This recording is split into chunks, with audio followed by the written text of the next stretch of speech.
is this a relatable position for me just to be like this? Creating queer characters that are relatable and feel real is a tricky balance. And it's something that we deal with in our writing regularly. So we're going to talk about that today. Hello, in case you're new here, my name is Bridget. I am a queer writer and filmmaker from Canada. And here we talk about writing queer stories and all the shenanigans that come along with doing that. Today we are continuing our little series. If you have seen the others, if you have seen the other episodes of this series, you might notice I'm in a new location. We are in a new, very bright loft. So, yes, that's super fun. But today we are continuing with our coming of age story allegory. And we're going to be looking at the dating stage. In this, we are unpacking your character's flaws and really looking at what makes them feel like a real person. So, as usual, we are going to have 3 different parts to this video, and we're going to have questions along with them. So let's just jump right into it. In this video, we are going to look at different storylines that you can introduce into your story that will bring up your character's flaws and the different ways that they can present themselves. So yeah, let's actually dive into it. The first type is family time. And I love my examples, so we are going to go right out of the gate with an example, which is the show Overcompensating. And in this show, if you haven't seen it, there's an episode where our main character goes back to his hometown from college with his friend Carmen and his sister. And in this storyline, we really get to see the reasoning behind his actions and why he is, AKA why he's acting the way he is. If you, again, haven't seen the show, Overcompensating is a lot about this one closeted gay man who is struggling to come out and keeps digging himself into a deeper hole as he lies and overcompensates around his sexuality and really just makes things so much worse for himself throughout the story. And so when we get to see his family situation in this storyline, we get to see firsthand the things that he has talked about in the other episodes. We get to see the amount of pressure that he has from his parents to be perfect and to keep up the persona that he had during high school. The family aspect of this is really interesting because as people, our actions most of the time come from how we grew up, and key players in that are our family. So it is very crucial to know what your character's family situation is. And if you want to bring this up as a way to make your character more relatable and make them feel more real, then you need to build their family network very intricately. It needs to all play in concert and figure out a way that all these people impacted your character's self-perception and the way that they see the world. So it's how they see themselves and how they see the world around them. Now, when we are looking specifically at this character's flaw, the flaw that we see, I can't remember the actual name of the main character at Overcompensating, but his main flaw, I do know his flaw. I might not know his name, but I know his flaw. His major flaw throughout the story is self-preservation to the extreme. And so through the storyline of going back to his family, this becomes more understandable because he's trying to hold on to what they see him as. Another example of this is the character of Agatha Harkness from Agatha All Along, WandaVision. We see her flaw come through in another form of self-preservation as she is labeled as a covenless witch. And this is the result of her familial backstory where her mother and her former coven literally tried to, not do nice things to her.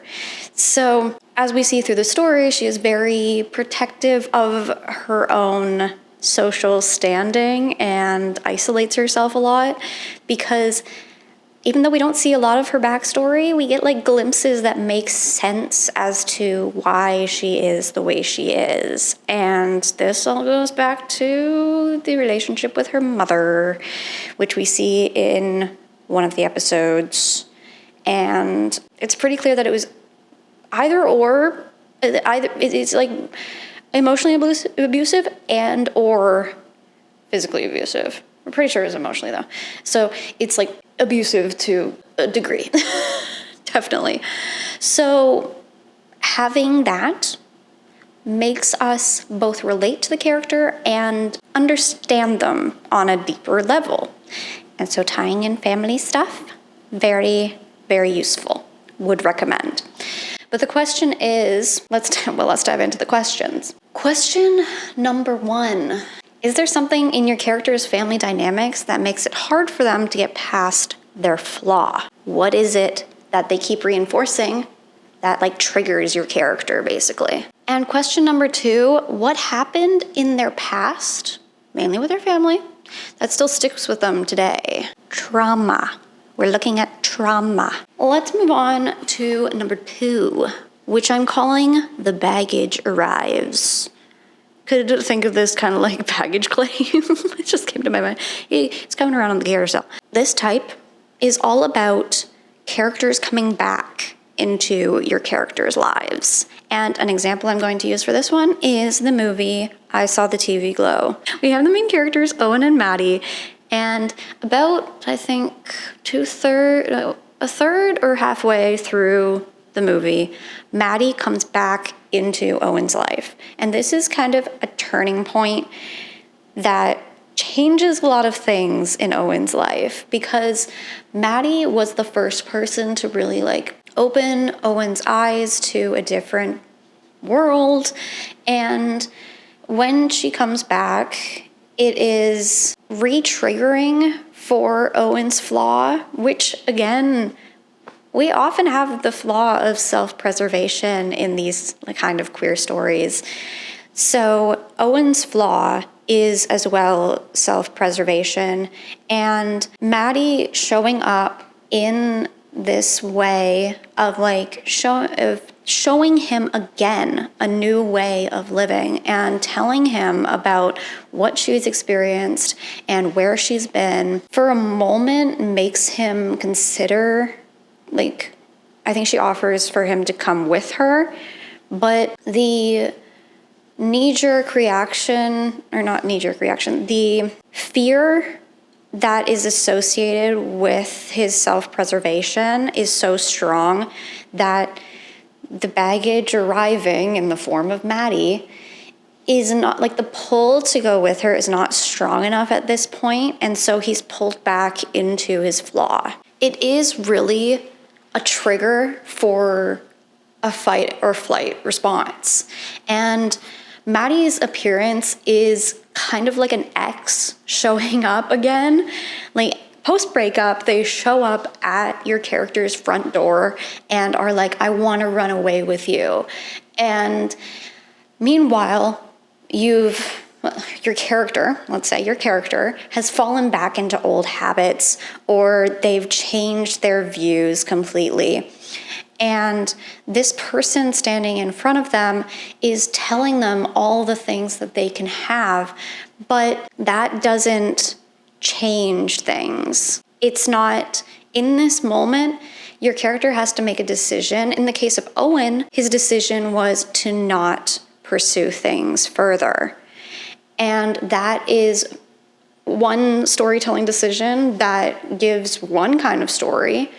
And it is I think it often depends on when the baggage comes back in the story. It depends on what part of your character's arc they are at and what this character represents in their story.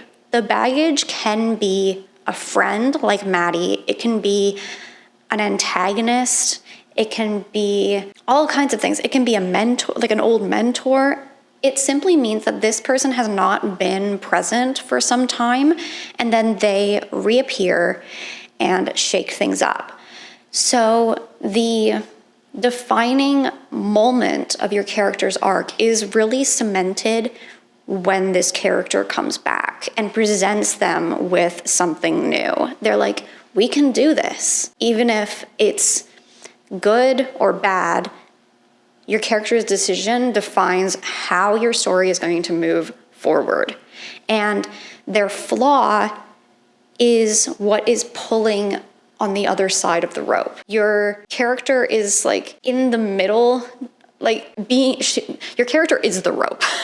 And on either side of them, like one arm is being pulled in one direction, one arm is being pulled in the other. And they don't know who's gonna win. Like, they have to let go of one. One has to be released by the end of this storyline. And so the key is, which one are they gonna let go of? Package is really useful, and I think it's a really cool way to utilize characters and bring in the past of your character specifically. Now let's move on to the questions. Question 1, what character comes back into your main character's life? This is very important. What is their relationship?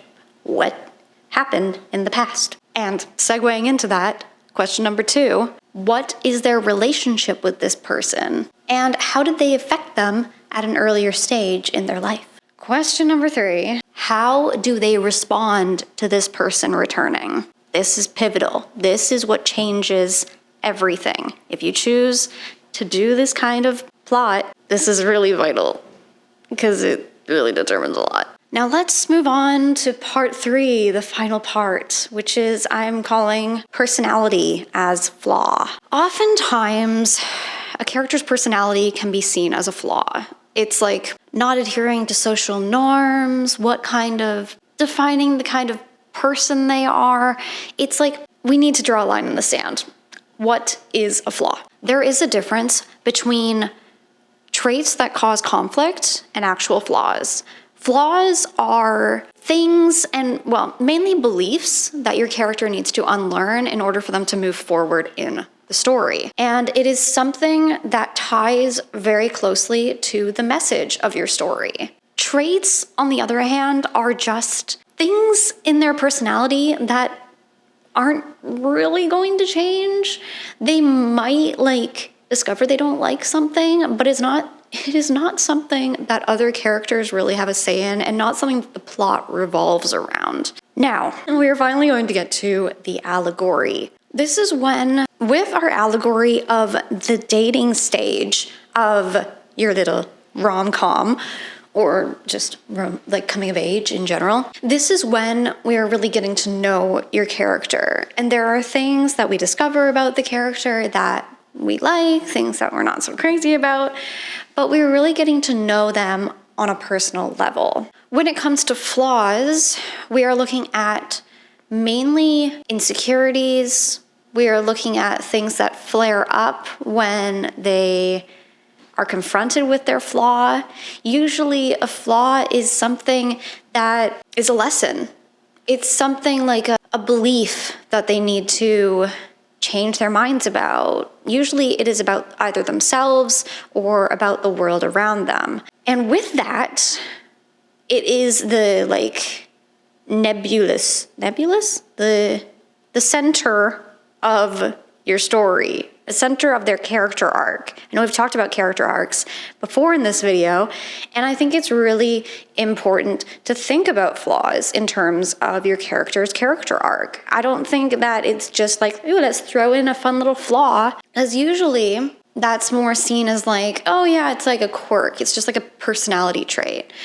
But more often than not, when a character has an outburst, if they have some kind of meltdown, it is to do with their flaw or an insecurity that they need to work through.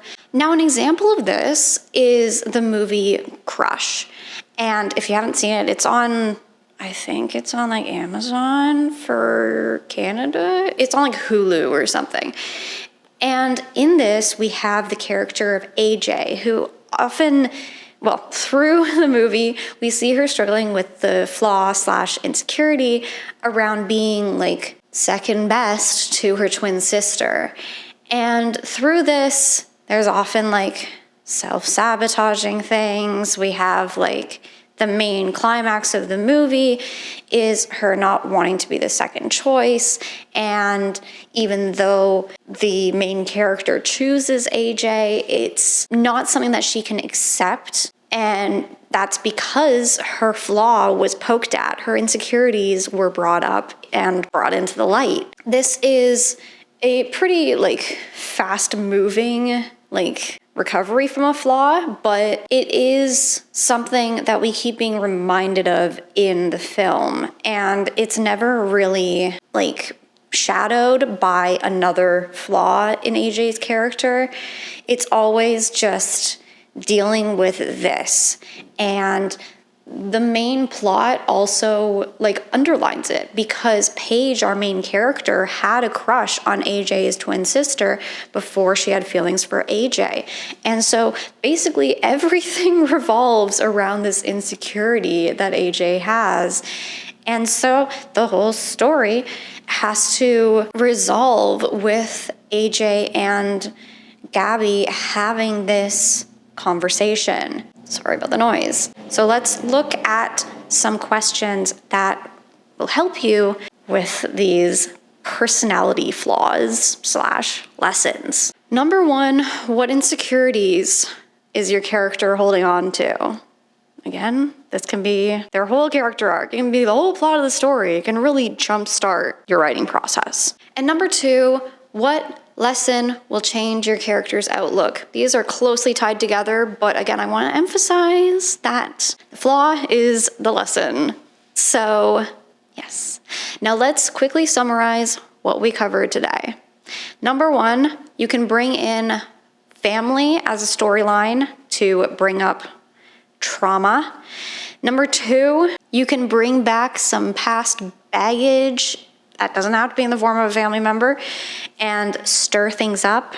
And number three, your character's personality is not a flaw. The flaw is the lesson. That is everything I have for you for this video. I hope you enjoyed it. I hope it was helpful. Hit that subscribe button down below, and I have a little announcement that I'm going to be relaunching my Patreon soon. I'm going to be relaunching it in April, and the first 10 people to sign up for a paid membership, any level, will get free coverage or free feedback on some of their writing. So get on there and sign up for our little writer community. I hope to see you there. And until next time, keep writing.